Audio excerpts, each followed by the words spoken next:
Hello friends, welcome to our channel Gyan Ganga Ayurveda classes में। आज हम लोग बात करने वाले हैं चिकित्सा चतुष्पाद, जो कि वर्णित है चरक संहिता के सूत्र स्थान के 9वें चैप्टर अर्थात खुड्डाग चतुष्पाद अध्याय। ये रेफरेंस बहुत ज़्यादा इंपॉर्टेंट है, और इम्पॉर्टेंट है इसलिए भी क्योंकि एग्जाम के पॉइंट ऑफ से ये एग्जाम में बार बार पूछा जाता है चिकित्सा के चतुष्पाद कौन कौन से हैं। अगर इसके दूसरी भाषा में बात करें तो ये दूसरी बात क्या हो जाएगी, चिकित्सा के 4 पद। तो क्या हो जाएगा, चिकित्सा के 4 पाद, 4 pillars of treatment. 4 pillars of treatment इसको बोलते हैं। चिकित्सा के 4 पाद मतलब 4 पिलर्स, जो स्तंभ होते हैं चिकित्सा के 4 स्तंभ या चिकित्सा के 4 पाद, इसको बोलते हैं चिकित्सा चतुष्पाद। तो यहाँ 4 चीज़ें हैं, यहाँ पर 4 पॉइंट्स के बारे में बताना कि किसी भी रोगी को या प्रॉपर ट्रीटमेंट चिकित्सा की जब भी बात की जाएगी तो यहाँ पर 4 बात की जाएगी।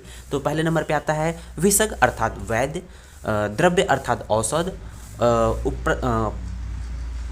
परिचायक अर्थात स्टाफ नर्स, और चौथे नंबर पे रोगी जिसकी चिकित्सा की जाती है। तो आइए देखते हैं चरक ने किस तरह से इस बात को कहा है। तो यहाँ देख रहे होंगे चरक ने चरक संहिता के सूत्र स्थान के 9वें चैप्टर का जो कि तीसरे नंबर का श्लोक है, उन्होंने क्या बोला है, विषग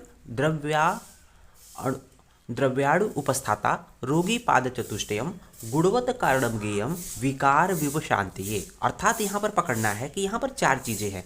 चिकित्सा चतुष्पाद में 4 चीज़ें हैं, एक विषग है, दूसरा द्रव्य है, तीसरा उपस्थाता है, चौथा रोगी है। ये 4 पद है चिकित्सा के, ठीक है ना।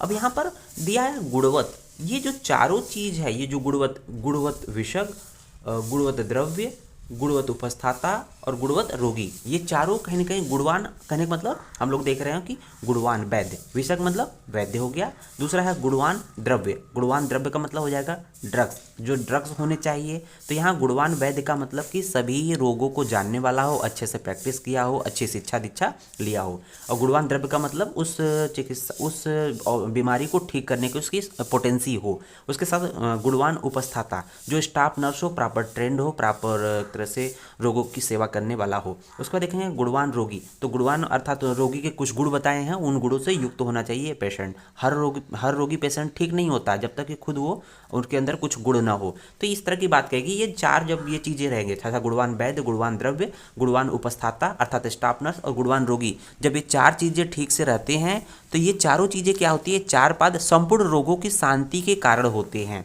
ये चारों चीज़ें संपूर्ण रोगों की शांति के कारण होते हैं, अर्थात संपूर्ण रोगों को विकार व्युपशांति, मतलब संपूर्ण रोगों को शांत करने के कारण होते हैं।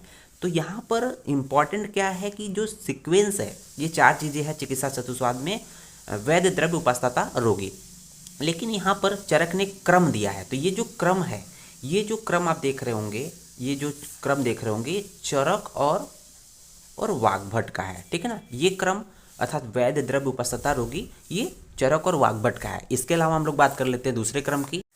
यहाँ पर सीक्वेंस का इंपॉर्टेंस है, क्योंकि चरक और वाग्भट ने ये सीक्वेंस दिया कि पहले नंबर पे वैद्य है, दूसरे नंबर पे द्रव्य है, तीसरे नंबर पर उपस्थाता अर्थात स्टाफ नर्स है, चौथे नंबर पे रोगी है।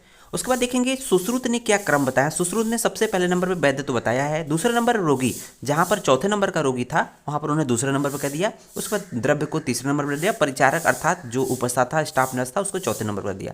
काश्यप देख रहे होंगे, काश्यप ने जो सीक्वेंस बताया, पहले नंबर विषक, दूसरे नंबर पर औषध, तो विषक पहले नंबर पे, औसत दूसरे नंबर पे, आतुर अर्थात रोगी खाली क्या किया, चरक की तुलना में रोगी को तीसरे नंबर पर ला दिया, बाकी सब कुछ वही है। और जो ये था तीसरे का चौथे पे कर दिया।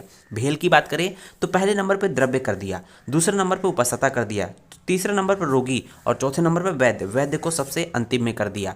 तो सबसे ज़्यादा इंपॉर्टेंट द्रव्य को दिया है, तो सबसे जो सीक्वेंस है सबसे ज़्यादा इंपॉर्टेंस उसको दिया गया है। तो उम्मीद है ये वीडियो आपको समझ में आया होगा। वीडियो को like, share, comments and subscribe channel को जरूर करें। धन्यवाद।